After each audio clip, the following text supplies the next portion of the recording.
Hoy de lo que se trata la sesión es en general de tratar de hablar, de discutir, de preguntarse a propósito de cómo es que de alguna manera nosotros generamos una explicación general del universo. Podemos decir explicaciones del mundo, cómo es que nosotros nos explicamos el mundo, cuál es el modelo o los modelos que nosotros generalmente tendemos a sostener, a suscribir, también cuáles tendemos a negar, digamos, es una posibilidad también. Entonces, el texto de Hawking sirve un poco para introducir a este tipo de problemáticas, ¿verdad? Muy en línea con lo que veíamos la semana pasada, nosotros la semana pasada hablábamos de la importancia de las preguntas y de que una de las actitudes importantes para la filosofía es precisamente hacer preguntas, y por eso en algún momento hablábamos de los niños y de cómo los niños hacen preguntas y cosas por el estilo. Ahora, pregunto, y esto sí es una pregunta como para ver quién me da una opinión a propósito de esto. ¿Por qué hacemos preguntas? ¿Por qué preguntamos? ¿Por qué preguntan ustedes? Por curiosidad. ¿Por curiosidad? Ajá. Mera curiosidad. Para Ok. saber algo. Para saber algo, efectivamente. ¿Ya? O sea, uno, Para entender mejor el mundo. claro, claro, para entender mejor el mundo. ¿Y cuándo surgen las preguntas? Cuando nos exponemos a algo que no entendemos. Exactamente, también cuando nos enfrentamos a algo que es nuevo. Para algo nuevo, sí. Sí, o sea, por ejemplo, este ejemplo es recurrente, digamos, si ustedes, digamos, salen de su casa, ya salen del portón, cierran el portón y de pronto se encuentran en la acera, algo que ustedes no saben distinguir muy bien si es animal, vegetal o mineral, ustedes lo primero que van a decir es qué diablos es esta cosa, ¿verdad? Pero eso muy probablemente genere en uno reacciones, por ejemplo, uno puede ser la curiosidad de la que ustedes hablen, otra puede ser miedo, debe ser un poco intimidante tener al frente algo que uno no sepa explicarse absolutamente, ¿verdad? Bueno, eso es lo que pasa con el mundo. Cuando el mundo lo tenemos al frente y de pronto surgen cosas nuevas en él, entonces empezamos a hacer las preguntas, ¿verdad? Ahora, Profe, dígame. perdón, iba a decir que tal vez también cuando estamos en desacuerdo con algo que sucede alrededor, entonces nos planteamos por qué es así ¿O por qué quién, tiene que ser así? exacto, quién impuso que fuese así. Efectivamente, efectivamente. Ven, todas esas son situaciones que hacen surgir la pregunta, ¿verdad? Y siempre hay preguntas, ¿verdad? Eso es importante. Entonces, vean esta primera pregunta que les quiero hacer. Bueno, en mi caso, ¿verdad? Yo también estoy haciendo preguntas como una manera de señalar hacia ciertas direcciones, como para que ustedes también vayan siguiendo el tema de la clase, ¿verdad? Entonces, las preguntas pueden ser muy diferentes, muy diversas y también pueden tener intencionalidades muy distintas entre sí. Ahora, como les decía, esta primera pregunta que les tengo hoy es, ¿qué sabemos realmente del mundo que nos rodea? ¿Qué sabemos de ese mundo que nos rodea? Y a partir de qué cosas, a partir de qué criterios es que podemos decir que sabemos lo que sabemos del mundo que nos rodea. ¿Cómo lo aprendimos? ¿Cómo lo descubrimos? ¿Cómo lo hicimos? Esa es una pregunta fundamental. Ahora vamos a tratar de hablar de eso.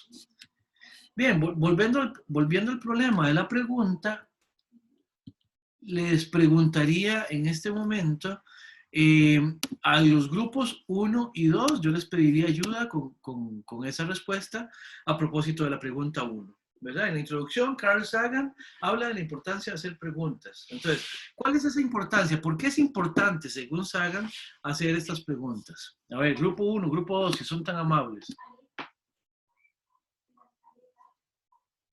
Iniciamos el grupo 1 entonces. Está bien, no hay problema. Sí, sí. Bueno, nosotros dialogando, conversando ahí, llegamos a la siguiente, bueno, conclusión o respuesta, por decirlo de alguna forma. Ajá. Dice, con base a la primera pregunta que se encuentra en la pregunta, dice, ¿cuál es la importancia según Sagan? O sea, del hacerse preguntas. Nosotros respondimos, para Sagan es importante el hacerse preguntas porque abre un camino al conocimiento de nuestro mundo, ya que como dice Sagan, a pesar de que vivimos en él, entendemos poco y nos conformamos con ello. Él mismo anima e incentiva a seguir haciéndonos preguntas como lo hacen los niños. El beneficio de hacerse preguntas se pierde cuando hay indiferencia o irrelevancia hacia temas que ya se dan por hecho. Eso es importante. Ahorita voy a dar un ejemplo a propósito de eso. Y con respecto a la pregunta que sigue, nosotros simplemente como que mencionamos algunos de los aspectos bueno, que si ahorita tiene validez para nuestra cotidianidad. Y lo que nosotros concluimos fue que esto, bueno, el hacerse preguntas nos beneficia porque nos permite conocer el porqué de las cosas. También entendemos que el conocimiento es infinito. De igual forma, siempre habrá algo que no sabemos y nunca vamos a conocer todo acerca de un tema. Entonces, siempre, bueno, de allí la importancia de hacerse preguntas, ¿verdad? De todo el tiempo, ¿verdad? El preguntarse el porqué de las cosas. Bien, bien, bien. Bien, ¿el otro grupo? ¿Algo que quiera agregar? ¿Algo que quiera compartir? Bueno, nosotros... Estuvo interesante esa actividad. Estuvo interesante porque no sé, o sea, ya voy a responder la pregunta, pero ya voy a responder la pregunta. Estuvo interesante porque estábamos las 4 personas editando este archivo y teníamos opiniones bastante similares, pero digamos, era como, ok, ¿cómo lo hacemos en una sola? Pero bueno, creo que al final sí logramos hacerlo. Lo que acordamos fue que, según lo propuesto por Carl Sagan, ¿verdad? Hacerse preguntas era importante, ya que estas preguntas son las que nos han llevado a los avances y descubrimientos que tenemos hasta la fecha en varias áreas, ¿verdad? Y bueno, o sea, a ver la pregunta, no.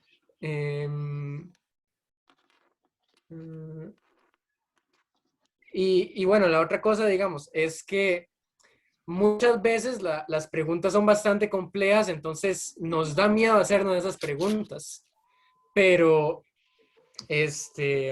bueno, a ver. Hay cosas a las que sí, ciertamente uno tiende a no preguntarle. Vamos a ver, a propósito de... Es que si quiero ir concluido con la idea, yo estoy en el grupo de él. Adelante, adelante. De que las personas en cierta medida, o sea, tienen como ese temor de salir de la zona de confort y realmente cuestionarse lo que los rodea, incluso cuestionarse esos pensamientos o ideologías que le inculcaron desde niño. Claro. Entonces, ese temor de salir de esa zona puede ser algo que le cueste, pero cuando logre cuestionarse mejor todo y buscar como solución a diversas situaciones, eso le puede permitir conocerse al mismo o conocer otros mundos que quizás no conocía. Claro, claro, claro. Sí, por eso es que hacerse preguntas sigue siendo válido durante nuestra vida cotidiana, porque nos hace darnos cuenta de cosas de las que tal vez no habíamos pensado, de puntos de vista diferentes. Claro, claro. Hay un ejemplo que a mí siempre me gusta hacer y es el siguiente, por ejemplo. Vamos a ver, y esto es para después hacer una analogía, pero piensen en este momento en la manera en cómo ustedes se lavan los dientes. O sea, ¿cuántas veces piensa uno en cómo se lava los dientes, verdad? A veces uno no le pone eso en mente ni siquiera cuando se los está lavando, digamos. Pero piensen más o menos en la manera en que se lavan los dientes. Estoy casi seguro que si no todos ustedes, si no todos, la mayoría han de lavarse los dientes de la misma manera cada vez que se lavan los dientes. Ya. No sé, ahora cuando se estén lavando los dientes se van a acordar de mí, pero el punto es, ¿por qué uno siempre se lava los dientes de la misma manera? Porque no tiene mucho sentido estarse preocupando por algo que ya está, digámoslo así, resuelto. ¿Ya? O sea, no es que uno va a decir, hoy es el segundo viernes del semestre, hoy después del almuerzo debí lavarme los dientes bien porque voy a clase con Sanchito, digamos, ¿verdad? O sea, no es el punto. ¿Ya? ¿Por qué? Porque lavarse los dientes es algo que simplemente se incorpora a la forma en que las cosas operan, suceden, se repiten una y otra y otra y otra vez. El asunto es que en ese mismo tipo de operatividad uno puede terminar metiendo absolutamente todo lo que uno hace. Cuando uno estudia, uno ya no cuestiona lo que le dicen, sino que simplemente en algún caso hasta lo recita como un papagayo, ¿no? O sea, simplemente uno se encarga de recibir aquello ya uno deja de preguntar cosas. Hoy hace 8 hablábamos de los niños y de las niñas y de cómo preguntan y que todo es por qué y por qué y por qué y por qué y por qué. Y realmente uno ya no está en ese momento, ya uno no está preguntando absolutamente a todo ese por qué. Carl Sagan en más de una conferencia, uno lo puede ver en las grabaciones, donde él dice que preguntas interesantísimas en conferencias que él ha dado, se las han hecho niños. Y precisamente una de las cosas que tiene que ver con esto de los niños y de las niñas preguntando, tiene que ver con el de verdad empezar a construir un mundo, generar un mundo. Ya a la edad de ustedes, que ustedes están bastante jóvenes, ya a la edad de ustedes uno puede entender que ya hay un montón de preguntas que no se hacen.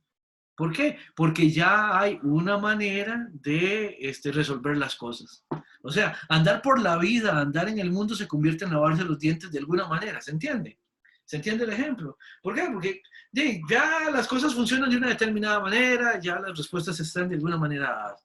Pero lo importante es, y la idea de este curso como una introducción a la filosofía, es que también es una invitación a volver a atreverse a hacer preguntas. Hay que volver a hacer preguntas siempre, siempre, siempre, siempre. No hay nada que dar por resuelto definitivamente, ¿verdad?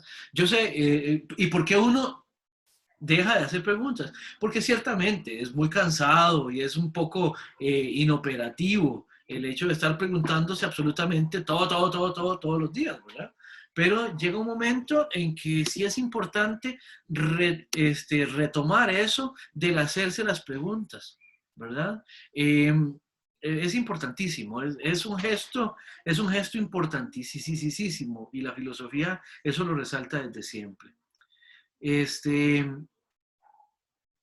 Bueno, voy a hacer un paréntesis. Preguntan a propósito del documento en el chat. El documento, con que lo suba una persona es suficiente, siempre y cuando, o más bien, y nada más cerciórense de que vayan los nombres de todas las personas del grupo. Nada más. Ya en mediación está la carpeta para que puedan subir eso y hay tiempo hasta medianoche, así que no hay apuro para que no tengan ahorita ninguna tensión con eso. Bueno, lo que les decía era eso, ¿verdad? La filosofía es de alguna manera algo que opera en función de preguntas. Las respuestas siempre van a ser importantes, por supuesto. Generar respuestas es importante porque eso hace que uno se comprometa con una versión explicativa de las cosas. Pero fundamentalmente esto se justifica a partir de hacer preguntas y empieza y tiene una gran importancia a partir precisamente de hacer preguntas. Bien, ahora, ¿qué nos preguntamos? Ah, caramba, ahí se me repitió una pregunta, eso ya yo lo había corregido, pero seguro descargué el archivo que no era, no importa. Ahí hay una pregunta que se repite, van a disculpar. Ahora, ¿por qué preguntamos? Dijimos, porque hay curiosidad, porque tenemos algo que no habíamos visto. Por ejemplo, yo ahí puse la foto de los crestones de Chirripó. Yo nunca he ido, yo no sé si alguno de ustedes habrá tenido la oportunidad, pero de pronto yo sé que yo yendo al Chirripó se me van a salir los ojos de ganas de ver cosas, ¿verdad? Porque todo es nuevo, cuando todo es nuevo, genera en uno una actitud que es distinta. El problema es que, no sé, con el transcurrir del tiempo y con el transcurrir de esa cotidianidad de la que estábamos hablando, el problema es que las cosas caen como una especie de sopor y dejan en ese sentido de interesarnos, si lo decimos de alguna manera, dejan aquello que nos apasionaba, profundamente y que nos hacía preguntarnos o que nos hacía dirigirnos hacia esa cosa, digamos, con ese gran interés, con esa gran pasión, de pronto deja de ser eso, ya no nos motiva como nos motivaba antes, y entonces lo hacemos a un lado, lo dejamos a un lado y no volvemos sobre eso como lo hacíamos en algún momento. ¿Se entiende esto que estoy diciendo? No sé si tendrán alguna pregunta o algún comentario. Bien. Ahora, decíamos, ¿para qué preguntamos? Bueno, pues para generar alguna explicación, ¿verdad? ¿Sirve de algo preguntar? Claro que sí sirve, ¿ya? Entre otras cosas, para refrescar la perspectiva que tenemos sobre las cosas, ¿verdad? Y en ese sentido, podríamos pedirle ahí ayuda a los grupos 3 y 4 a propósito de qué será un modelo del universo. Y si tenemos y usamos modelos del universo actualmente. Grupos 3 y 4, por favor.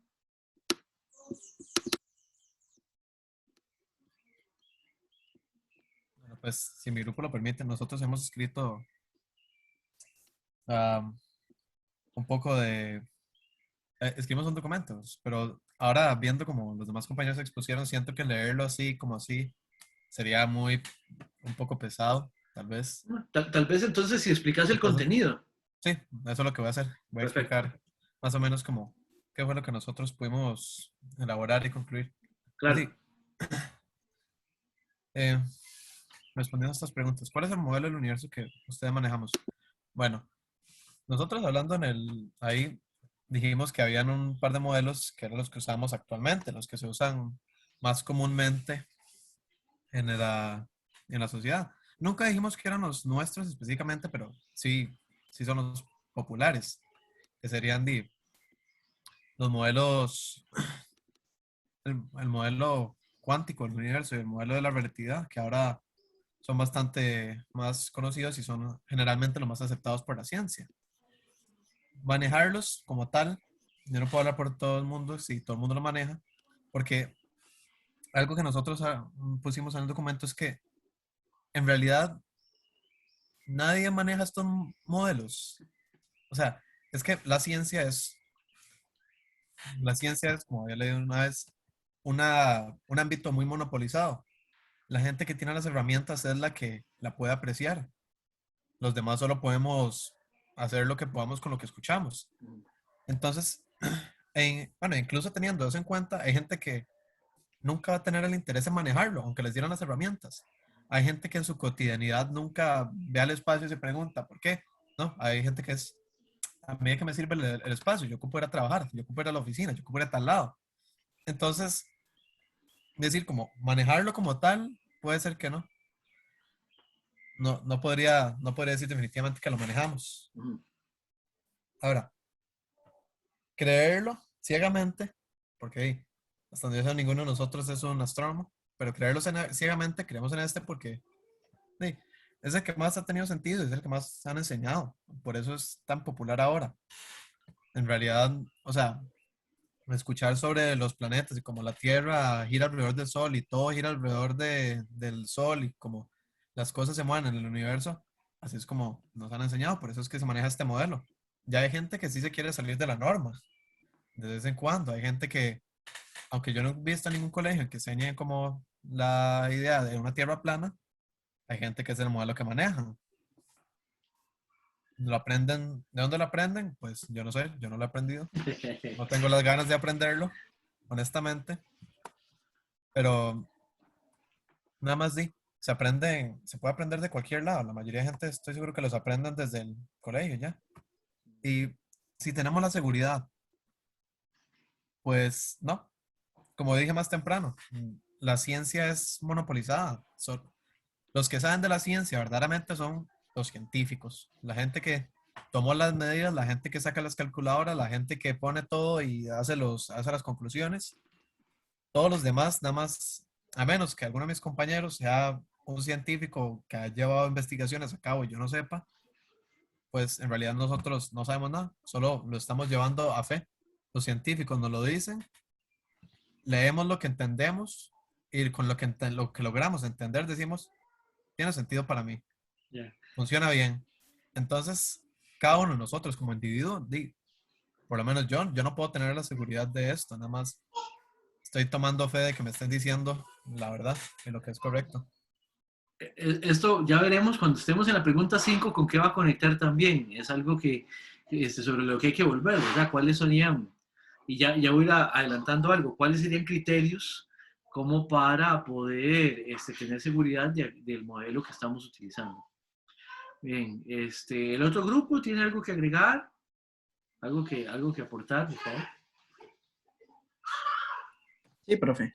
Bueno, nosotros hicimos como una mínima presentación. No sé si podemos ponerla o así. Sí, creo que sí está habilitada la función de compartir pantalla. Entonces, adelante. Ok. A ver si mi compañera la puede poner.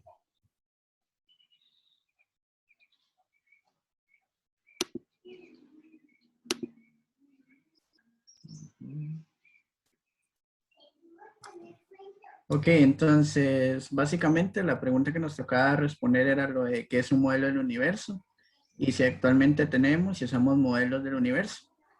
Bueno, básicamente según lo que entendimos del texto, un modelo del universo es básicamente el cómo se cree que nuestro universo está conformado y el cómo funciona.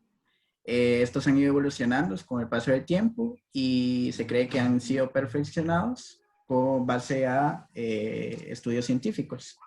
Por ejemplo, bueno, han habido una diversa, grande variedad de modelos del universo. Un ejemplo en la antigüedad era el que daba el griego Aristóteles, que se creía que el universo era geocéntrico, o sea, que la Tierra era estacionaria, que esta era el centro de la Tierra y que tanto el Sol como la Luna, los planetas y estrellas se movían alrededor de esta. Además, se creía, por ejemplo, de que la Tierra estaba conformada por los 4 elementos principales, que eran el fuego, la tierra, el aire y el agua. Continúa mi compañera. Otro ejemplo también es el de Ptolomeo. ¿Sí se dice así, profe? Ptolomeo, sí, la P ahí es muda. Sí, Okay. para También tenía una visión parecida a la de Aristóteles. De igual manera, la Tierra se mantenía estática en el centro y todo giraba alrededor de esta.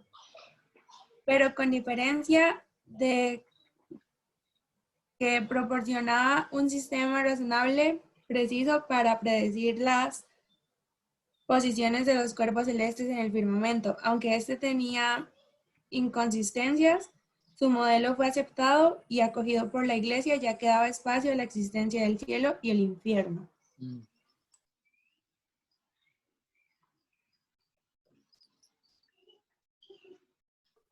Después de estos dos modelos, el modelo cambió porque Galileo Galilei concluyó que la Tierra no es el centro del universo y el Sol, los planetas y las estrellas no giran a su alrededor.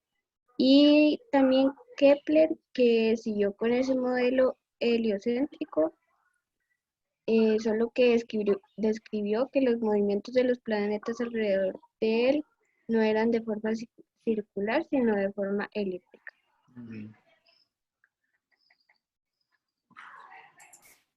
Se usan los modelos actualmente. Y actualmente se crea el modelo lineal del Big Bang, el cual propone que era en un inicio todo el tiempo y el espacio, donde toda la materia estaba ubicada en un punto inicial, pero debido a su inestabilidad, esto explotó y a partir de esto el universo fue creado.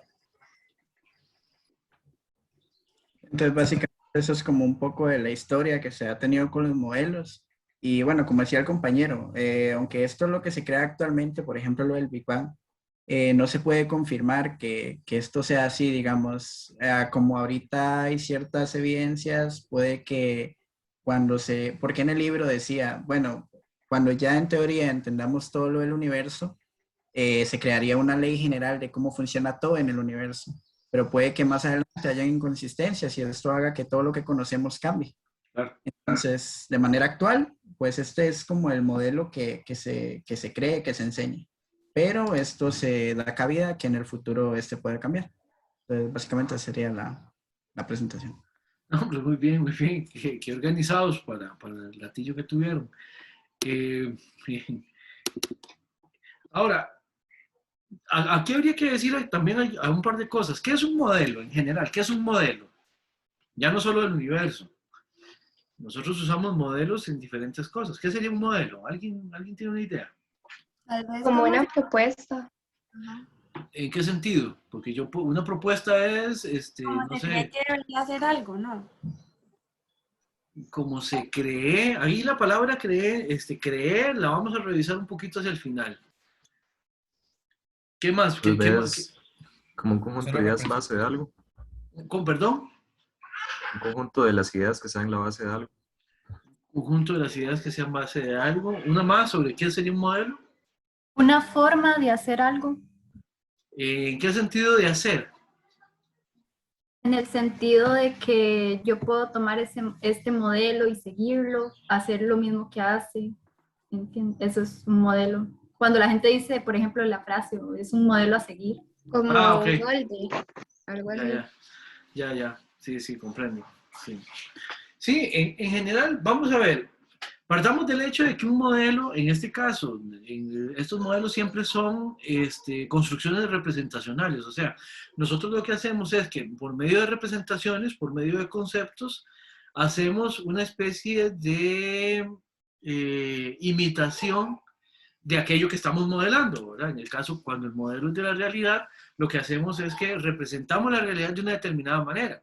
Eso tiene una función y es en última instancia explicativa. En algún momento que nos empezamos a hacer preguntas, queremos explicar aquello que nos hace cuestionar y a partir de ahí generamos una especie como de entorno explicativo a partir del cual, simplificando la realidad que vamos a explicar, podemos entenderla de mejor manera. Y esto tiene que ver también con que la realidad es tan compleja que lidiar con ella directamente para explicarla puede sobrepasarnos. Entonces, los modelos tienen también la función de sintetizar dentro de ellos esas representaciones de manera tal que nos permite entender de manera más sencilla esa otra realidad más compleja, pero que gracias a ese modelo podemos entonces manipularla, relacionarnos con ella, entenderla, prever qué va a pasar con ella, etcétera, etcétera. Por eso es que todos, absolutamente todos y todas, tenemos realmente modelos mediante los cuales terminamos explicándonos las cosas. Tenemos modelos mediante los cuales explicamos la realidad, tenemos modelos mediante los cuales explicamos la vida, por decirlo de alguna manera. ¿Se entiende? No sé si habrá alguna pregunta o algún comentario hasta el momento. ¿Todo va bien? Bien, entonces, vean aquí, aparece de nuevo esto de la seguridad de lo que sabemos del universo, de si efectivamente es que lo sabemos o, como decíamos ahorita, lo creemos, ¿verdad? ¿Por qué? Porque nosotros, a propósito de cómo interactuamos entre nosotros y con el mundo, nosotros partimos del hecho de que tenemos cierta seguridad y de que esa seguridad nos es suficiente. Vamos a ver, al grupo anterior les hacía yo el ejemplo de que, por ejemplo, ustedes en algún momento fueron contactados y fueron invitados a una sesión de Zoom para los viernes a las 3 de la tarde y todo esto.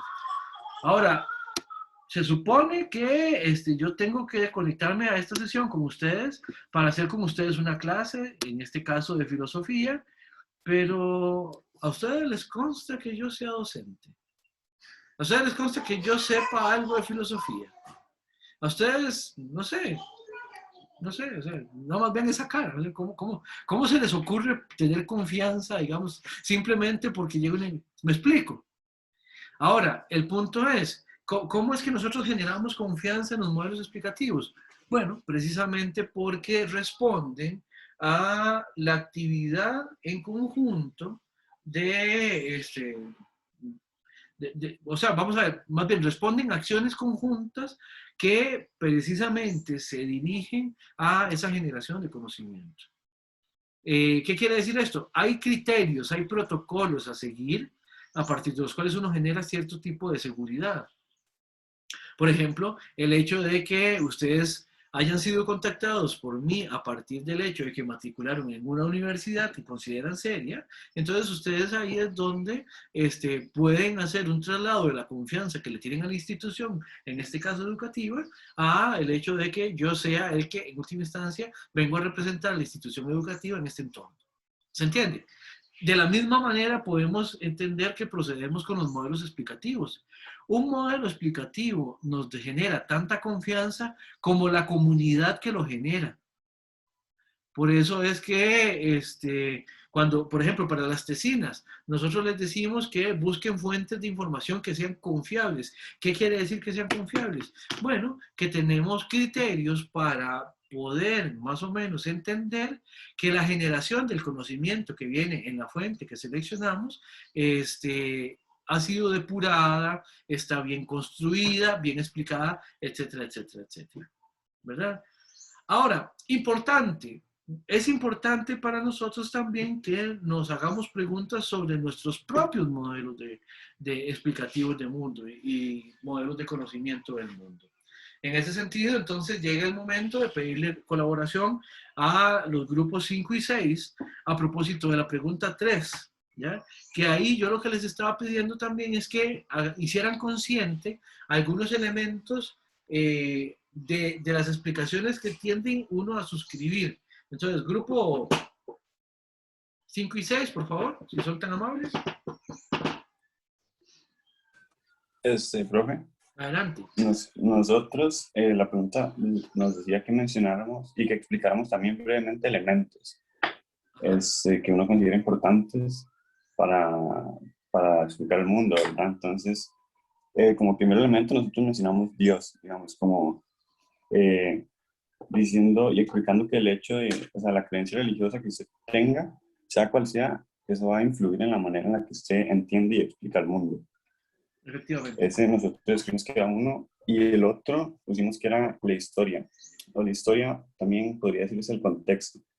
El contexto en el que usted nace, también eso influye en la manera en que usted ve el mundo. Usted no ve igual el mundo y usted nace en Irán a que usted nace en Occidente, digamos. Lo veíamos hacia el final de la clase pasada con aquello de las condiciones de posibilidad. Espero que recuerden eso, sí. Adelante, adelante. Perdón, le atravesé el caballo horrible. Bueno, sí. Y después decía que era una pregunta un poco más personal sobre el modelo al que uno recurre. Entonces nosotros dijimos que el Big Bang, porque consideramos que es el modelo que más se usa actualmente y que más está como más usado y más aprobado. Ok, ¿y el otro grupo?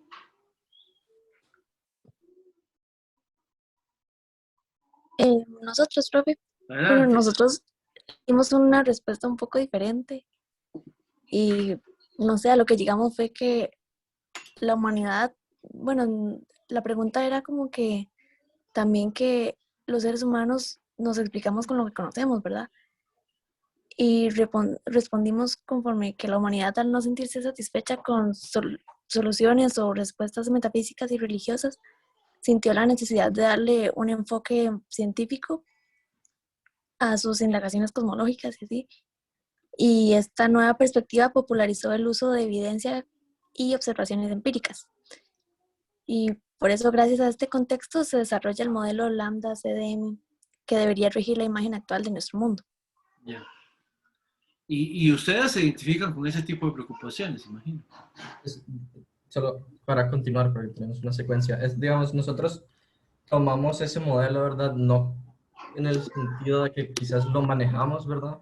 Porque obviamente se requiere una clase de conocimiento diferente al que tenemos para manejar el modelo, pero también es poco relevante proponer un modelo metafísico, religioso o de lógica interna para intentar explicar el universo, para intentar proponer un modelo del universo, porque al final sería solo adivinar, no habría ninguna base de conocimiento concreto al hacer eso. Entonces, básicamente solo tomamos ese modelo y tomamos nuestro tiempo en vez de como pasar hablando de eso mismo, de deducciones internas, en investigar el modelo y presentar dos elementos de ese modelo que lo evidencian o que lo causaron hacia la clase, ¿verdad? Entonces tenemos el primer elemento, una observación de Hubble, y el segundo elemento, el fondo de microondas, que lo muy bien. explicaron mis compañeros.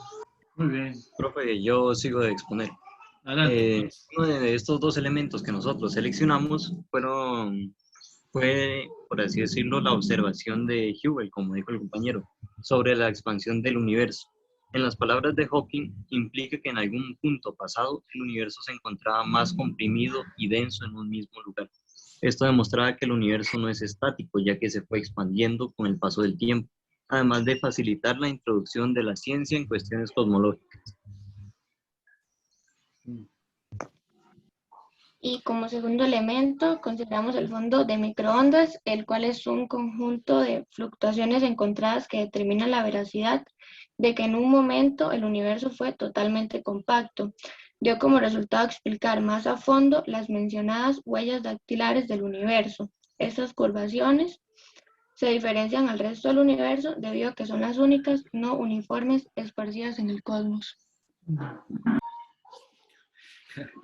Salieron bastante científicos, digamos, en esa respuesta, digamos. Ahora, ya que Luis anteriormente hablaba también de cómo es que nosotros tenemos acceso y cómo tenemos un acceso confiado también a ese tipo de cosas. Por eso esta pregunta también es importante. O sea, si tenemos seguridad de lo que sabemos del universo, a partir de cómo lo aprendimos, a partir de cómo se reproduce, etcétera, etcétera. Ahora, bueno, aquí tenemos algunas cosas que ya se han mencionado. Por ejemplo, el paso de un modelo del universo a otro o de un modelo del sistema solar a otro, ¿verdad? Vean, estos dos modelos, este es el geocéntrico que mencionaron ahora y este es el heliocéntrico.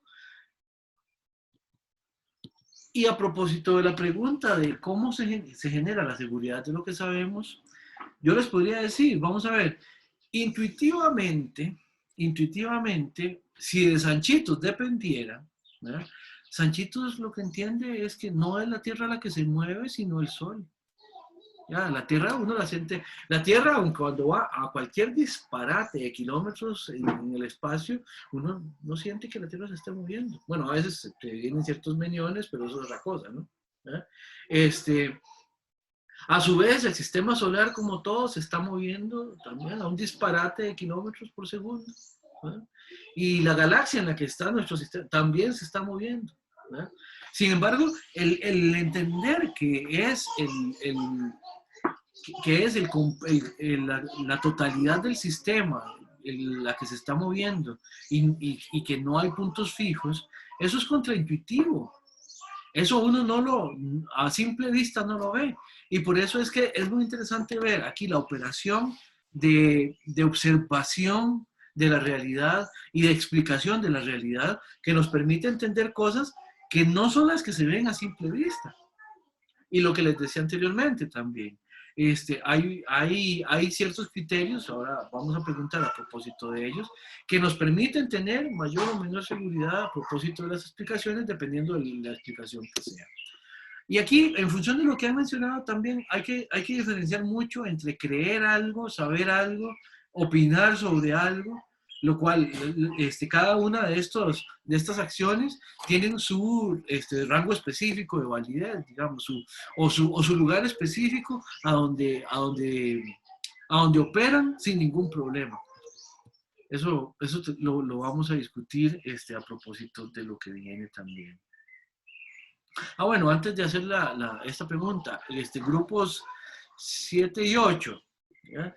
¿Qué quiere decir Hawking o qué quiere decir el hecho de que cualquier teoría física es siempre provisional y que tiene que ver con que las explicaciones sean hipotéticas y provisionales?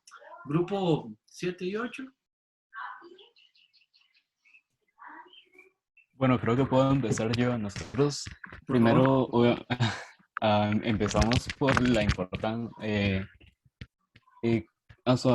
que sean hipotéticas, pero nosotros empezamos por una importancia de que sean hipotéticas y provisionales.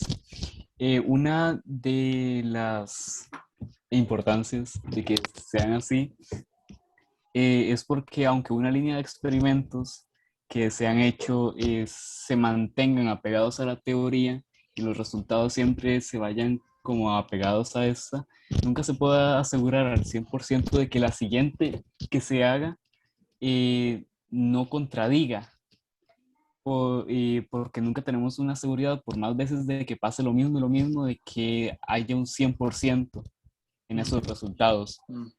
Entonces, y no podemos negar que eso haya pasado. Supongamos, ¿verdad?, que teníamos un sistema que siempre estaba funcionando y aunque pasó algo contrario en un experimento, lo ignoramos. Eso no se puede hacer por conveniencia de la teoría. Ok. Otro de mis compañeros que quiera continuar, no sé. Si quiere continúo yo, no sé si me escuchan. Sí, sí, se escucha. Ok, voy a decir otra importancia. Nosotros pusimos que también se pueden crear extensiones de una sola teoría sin refutar, sino perfeccionarla, dándole continuidad a la ciencia. Perfeccionar las teorías al continuar estudiando mediante varios métodos un mismo fenómeno sin dejar el campo tirado por creer que hubo un punto y final. Y ahí te haría una pregunta. ¿Ahí qué significa perfeccionarla? Creo que, o sea, es como, por decirlo así, no dejarlo así como está. Digamos que descubrieron algo y no dejar esa teoría o esa suposición así como está, sino investigarla más a fondo y, digamos, si se encuentra algo mejor que pueda respaldarla, entonces a eso me refiero, o sea, a eso nos referíamos con perfeccionarla. De hecho, profe, usted antes mencionó algo acerca de la confianza o seguridad que se genera hacia una teoría o un concepto, ¿verdad? En efecto. Aquí nosotros también hablamos sobre que al seguir investigando sobre una misma teoría y si los experimentos o observaciones que se dan con respecto a esa concuerdan, siempre con ella la confianza va creciendo sobre la teoría. Claro, los criterios que decíamos anteriormente, claro. Sí, en efecto. En efecto. Ahora, para ir amarrando un poco esto, grupos 9 y 10, la pregunta que les toca a ustedes es ver si nosotros tenemos criterios como para tener una seguridad mayor en lo que creemos que la que tendríamos en las explicaciones que no son las que refrendamos o las que sostenemos. A ver, ¿cómo les ve a ustedes, grupo 9 y 10?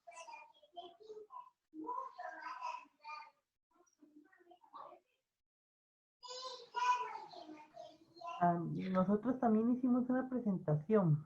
Ok, pueden compartir.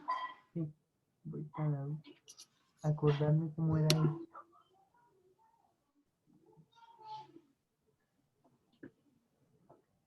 Se supone que aquí se está viendo, ¿verdad? Está viéndose, sí, se ve, sí.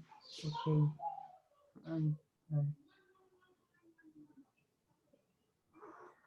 Ok. A nosotros nos tocó responder la pregunta sobre lo de las tortugas.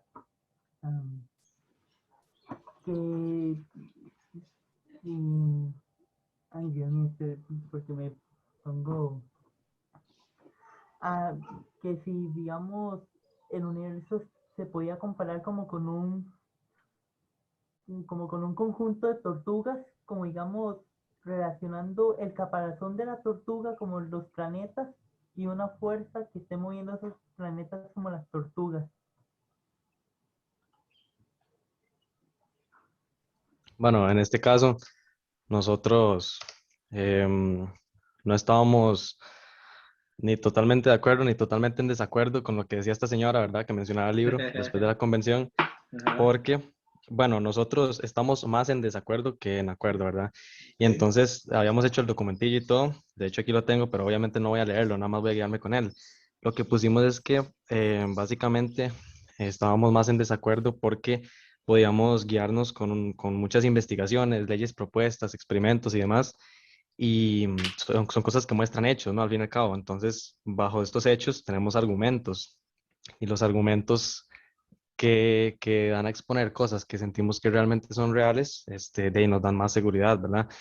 Entonces, en este caso íbamos a explicar por qué creíamos más o menos que lo de las tortugas no iba a ser cierto, ¿verdad? Nosotros también nos guiamos, bueno, el ejemplo que pusimos fue el modelo propuesto por Copérnico, que, bueno, él tenía la idea de que el Sol estaba estacionario en el centro y la Tierra y los demás planetas se movían en órbitas, ¿verdad? Luego llega otro astrónomo, Galileo Galilei, comienza a observar el cielo, se da cuenta de que él podía tener cierta razón y no, entonces, uy, se me fue el internet. No, aquí se escucha, se escucha. Ah, ok, ok. Y que él miraba Júpiter, notó que los satélites, las lunas giraban alrededor de ese planeta también. Entonces llega a una nueva conclusión que no todo giraba directamente alrededor de la Tierra, como otros pensadores habían sugerido. Entonces, descubrimientos como este nos dan a nosotros seguridad de que por lo menos la teoría se ha ido mejorando como a través de los siglos y no es algo que simplemente una persona dijo y así es, sino que ha pasado por todo un proceso para que llegue a ser la creencia o la teoría que es hoy. Ujú. Entonces, bueno, a pesar de esto, ¿por qué al final no podemos totalmente contradecir lo que dijo la señora? Es porque nosotros creemos, y como bien menciona el capítulo también, en la física la mayoría de las cosas uno no puede estar seguro de ellas, ¿verdad? Porque la mayoría no se pueden probar realmente. Esto lo vemos en el caso de, bueno, las dos más grandes teorías que explican el funcionamiento del universo, según la física, son la relatividad general y la mecánica cuántica, ¿verdad? Pero en el libro nos mencionan que estas son mutuamente exclusivas, digamos, si una fuese verdadera, la otra no puede serlo, se contradicen, ¿verdad? Entonces, en este caso, no vamos a rechazar completamente lo que dice la señora porque al fin y al cabo, digamos, si todo fuera verdadero, cualquier cosa podría ser falsa también. Entonces, digamos, si la de nosotros es verdadera, entonces no podemos decir que la otra es verdadera a la vez, ¿verdad? Porque no están dando ideas que puedan ir de la mano. Claro. Sí, ahí yo haría un par de precisiones, digamos, efectivamente lo que la señora proponía era que de verdad el universo constaba de tortugas montadas una encima de la otra, digamos. Les cuento una anécdota, una vez que estábamos hablando de esto y bueno, después lo evalué en un examen, una estudiante lo que me puso fue, bueno, es que ese modelo es claramente falso porque ¿a dónde se van a conseguir tortugas tan grandes, verdad? Es que no es esa la razón. El punto es, nosotros sabemos que ya hay ciertas cosas que uno sí puede ir descartando. ¿Ya? Por ejemplo, otra explicación que es posible es, por ejemplo, que en un eclipse lo que hay es que hay un monstruo, un dragón que se está comiendo la luna. Es una manera de explicarlo, pero sabemos que eso no opera de esa manera. Entonces, hay ciertas explicaciones que ciertamente sí pueden irse descartando. Pongo otro ejemplo. No sé si ustedes alguna vez escucharon lo que era el flojisto. No. Yo me acuerdo de haberlo visto en el colegio. No porque me enseñaran que eso era lo que había, ¿verdad? No soy tan viejo. Hace algunos siglos, como no se sabía muy bien cómo es que operaba la combustión, entonces alguien sugirió que había un tipo de material que no era visible, no era medible ni nada, pero que todas las cosas tenían eso en mayor o menor medida. Y que las cosas que se queman son las que tienen muchísimo de eso y que eso es lo que causa la combustión. Ahora que entendemos de manera distinta y consideramos mejor la combustión, sabemos que la hipótesis del flogisto era una hipótesis que había que rechazar. ¿Por qué? Porque eso simplemente no tiene asidero, digamos, en la evidencia. Y eso es un criterio importante. Es un criterio importante. Sí, me parece que esa es una de las precisiones que quería hacer. La otra, quería hacer otra y se me olvidó. Entonces, si me acuerdo ahí No sé si tienen algo más que agregar, grupos 9 y 10. Sí, no, ya vamos a terminarlo. Gracias ahí Adelante. por lo que nos dijo. Está bien, adelante. Nosotros como grupo llegamos a una conclusión propia de que, como decía en el capítulo, de que el ser humano es racional y que va a buscar como su pensamiento propio de la teoría que más va a creer. Como dijo el compañero anterior, que no podemos pensar solo en una porque no es realmente cierta para algunos pensamientos. Entonces, lo que concluimos es que hacemos como una unificación de ambas teorías para que cada persona de acuerdo a sus ideales, tenga su pensamiento de cómo es el universo. Claro, ahí Eso. también es importante la diferencia que les decía entre creer y conocer, ¿verdad? No es lo mismo conocer algo y a partir de ahí tener que defenderlo que simplemente opinar sobre algo. A propósito de los tierraplanistas, que ahora surgió por ahí el ejemplo. Ujú. Bien, Eso sería entonces, profe, gracias. perfecto. Voy a compartir pantalla ahora yo, para ir terminando con la presentación que yo traía también. Vean que hay, como decíamos, hay diversos tipos de modelos. En este caso están los modelos religiosos. Aquí puse algunas posibilidades de aproximación religiosa también a la explicación del mundo. ¿Por qué? Porque la religión también es un modelo explicativo. Es un modelo que sus pretensiones explicativas no son las mismas de la ciencia. Y sus objetivos o sus metas generales son distintas a las de la ciencia, pero también es un modelo representacional de mundo, ¿verdad? También, de alguna manera, nos permite explicarnos a nosotros y el lugar que tenemos en esa explicación, ¿verdad? Están también las explicaciones científicas. Aquí les presento a los 4 miembros de mi panteón, digamos, así, estos serían mis hombres X, por decirlo así, ¿verdad? Estos son como, intelectualmente, desde la ciencia, son personas de referencia, digamos, para Sanchitos, ¿verdad? Imagino que reconocerán, bueno, a Stephen Hawking, que es el autor del libro que estábamos leyendo. Me imagino que reconocerán a Darwin. No sé si conocerán a Jane Goodall, es una primatóloga, y a Marie Curie, que también es tal vez una de las mujeres científicas más de mayor referencia. Pero el punto es, ¿por qué suscribimos los modelos que suscribimos? Bueno, porque hay criterios también que nos parecen adecuados para depositar en ellos nuestra confianza de alguna manera. Y para suscribir en ellos, digamos, la argumentación que genera, que eso también es importante. Preguntas importantes surgen en cada modelo y siempre hay que atenderlas. Y esa es una posibilidad que va de la mano con el hecho de que como los modelos explicativos siempre son provisionales o hipotéticos, como decía Hawking, esto lo que quiere decir es que hay una alta probabilidad de que los modelos vayan permitiendo, vayan dando paso a modelos explicativos mejores, más abarcativos o más eficientes, como quieran ver.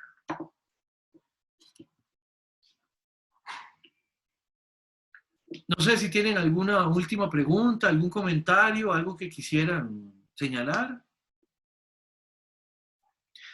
Si no, nada más me quedaría recordarles que para la próxima semana tenemos el texto de Mardones sobre mito y conocimiento, que ya está en mediación virtual. Yo creo que ya se lo subió al grupo 29. Si no, ahorita me fijo, y si no lo tienen ustedes en la carpeta, pues inmediatamente procederé a subirlo. Vamos a ver. No, el grupo de ustedes todavía no lo tiene. Ahorita se lo subo. Para la próxima clase vamos a tener entonces trabajo con este texto.